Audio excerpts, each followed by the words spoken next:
Hello friends, welcome to അനസ്മോനു blog. അടുക്കളയിൽ വീട്ടമ്മമാർ അറിഞ്ഞിരിക്കേണ്ട അത്യാവശ്യം ചില പൊടിക്കൈകളാണ് ഇന്നത്തെ വീഡിയോയിൽ പരിചയപ്പെടുത്താൻ പോകുന്നത്.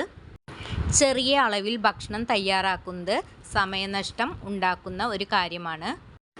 അതുകൊണ്ട് കുറച്ചേറെ ഉണ്ടാക്കി ഫ്രിഡ്ജിൽ സൂക്ഷിച്ചാൽ ചൂടാക്കി ഉപയോഗിക്കാവുന്നതാണ്. തലേന്ന് ബാക്കി വന്ന വിഭവങ്ങൾ പിറ്റേന്ന് രുചികരമായ പുതിയൊരു വിഭവമാക്കി മാറ്റാം. ഭക്ഷണം കളയാതിരിക്കാനും സമയം കൂടുതൽ നഷ്ടപ്പെടുത്താതിരിക്കാനും ഇത് സഹായിക്കും. വേവിച്ചെടുത്ത പച്ചക്കറികൾ ബാക്കിയുണ്ടെങ്കിൽ സാൻഡ്വിച്ച് തയ്യാറാക്കിയെടുക്കാം. കറികളിൽ ഉപ്പ് കൂടുക, പച്ചക്കറികൾ പാകം ചെയ്യുന്ന സമയത്ത് നിറം നഷ്ടപ്പെടുക എന്നിവ പരിഹരിക്കുന്നതിനുള്ള പരിഹാര മാർഗങ്ങളാണ് ഇന്നത്തെ വീഡിയോയിൽ ഉൾപ്പെടുത്തിയിട്ടുള്ളത്.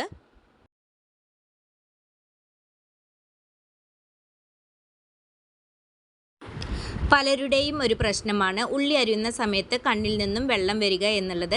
ഇത് പരിഹരിക്കുന്നതിന് വേണ്ടിയിട്ട് കട്ടിംഗ് ബോർഡിൽ സ്വല്പം വിനാഗിരി ചേർത്ത് സവാള കട്ട് ചെയ്തെടുക്കുകയാണെങ്കിൽ ഈ പ്രശ്നം പരിഹരിക്കാവുന്നതാണ്. ഏത്തയ്ക്ക അരിഞ്ഞെടുക്കുന്ന സമയത്ത് നമ്മുടെ കയ്യിലൊക്കെ കറ പിടിക്കാറുണ്ട്. ഇത് ഒഴിവാക്കുന്നതിന് വേണ്ടി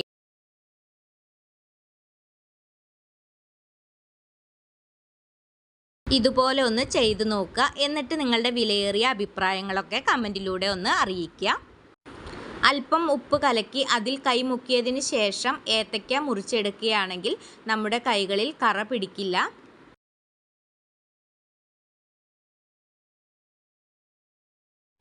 പൂരി അഥവാ ഭട്ടൂര വീടുകളിൽ ഉണ്ടാക്കുമ്പോൾ ഒന്ന് വറുത്തെടുത്ത എണ്ണയാണ് ഉപയോഗിക്കുന്നത് എങ്കിൽ കറുത്ത പൊടി പറ്റിപ്പിടിച്ചിരിക്കാറുണ്ട്.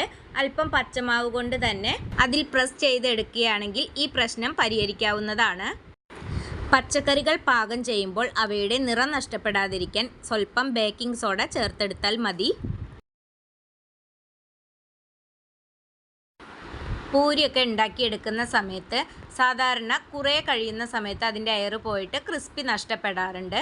അപ്പോൾ ഇത് ഒഴിവാക്കുന്നതിന് വേണ്ടിയിട്ട് മാവ് കുഴച്ചെടുക്കുന്ന സമയത്ത് അതിൽ സ്വല്പം റവ കൂടി ചേർത്ത് കുഴച്ചെടുത്താൽ മതി. കോളിഫ്ലവർ പാകം ചെയ്തെടുക്കുന്ന സമയത്ത് അതിൻ്റെ വെളുത്ത നിറം നഷ്ടപ്പെടാതിരിക്കാൻ സ്വല്പം പാൽ ചേർത്ത് കുക്ക് ചെയ്തെടുത്താൽ മതി.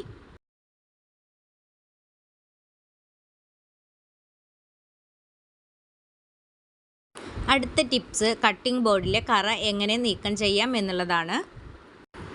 കട്ടിംഗ് ബോർഡിൽ പറ്റിപ്പിടിച്ചിരിക്കുന്ന കറ കളയുന്നതിന് വേണ്ടി സ്വല്പം ഉപ്പ് വിതറി ഒരു ചെറുനാരങ്ങ കൊണ്ട് നല്ല രീതിയിൽ ഉരച്ച് ചെറു ചൂടുവെള്ളത്തിൽ കഴുകിയെടുത്താൽ മതി. കറിയിൽ ഉപ്പ് കൂടിയാൽ അതിലേക്ക് നല്ല വൃത്തിയുള്ള ഒരു പേപ്പർ ഇട്ടുകൊടുത്താൽ കറിയിലെ ഉപ്പ് പേപ്പർ വലിച്ചെടുക്കുകയും നമുക്ക് ഈ പ്രശ്നത്തിനുള്ള പരിഹാരം നേടുകയും ചെയ്യാം. പുതിയ കൂട്ടുകാരാരെങ്കിലും വീഡിയോ കാണുന്നുണ്ടെങ്കിൽ സബ്സ്ക്രൈബ് ചെയ്ത് സപ്പോർട്ട് ചെയ്യാൻ മറക്കല്ലേ. ഇന്നത്തെ വീഡിയോ എല്ലാവർക്കും ഇഷ്ടമായി എന്ന് കരുതുന്നു. വീഡിയോ ഉപകാരമായി തോന്നുകയാണെങ്കിൽ മറ്റുള്ളവരിലേക്ക് ഷെയർ ചെയ്ത് സപ്പോർട്ട് ചെയ്യണേ. ഇത്രയും നേരം വീഡിയോ കണ്ട് സപ്പോർട്ട് ചെയ്ത എല്ലാവർക്കും ഒരുപാട് നന്ദി. അടുത്ത നല്ലൊരു വീഡിയോയുമായി കാണുന്നതുവരേക്കും എല്ലാവർക്കും ബൈ.